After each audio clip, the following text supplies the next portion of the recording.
Во месеците јули, август и септември годинава, во Тетовско, за разлика од истиот период лани, повеќе двојки се одлучиле да го кажат судбоносното да, но и многу повеќе се одлучиле да ја раскинат брачната заедница.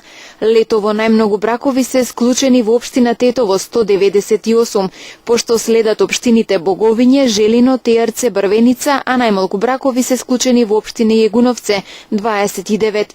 Дека летото е добар период за влегување во брачна заедница, покажуваат и податоците на Државниот завод за статистика, според кои во летните месеци повеќе бракови се склучили во споредба со претходниот тримесечен период.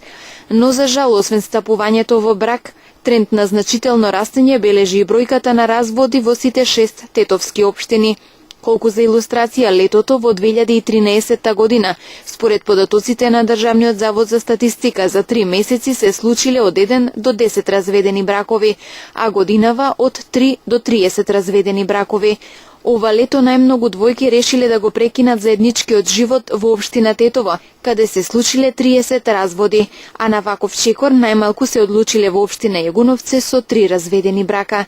За среќа, сите 6 тетовски општини понатаму може да се пофалат со позитивен прираст на населението, за разлика од некои општини во Македонија каде бројот на починати е поголем од бројот на родени. Иако во месеците јули, август и септември нешто помалку деца се дојдени на свет во споредба со истиот период лани, сепак се уште имаме релативно висок наталитет. За трите летни месеци, според податоците на Државниот завод за статистика, во општина Тетово се родиле најмногу деца 346, во општина Желино 97, во општина Боговиње 86, општина Тејарце 61, општина Брвеница за 11 помалку, а најмалку деца се родени во општина Јегуновце 41.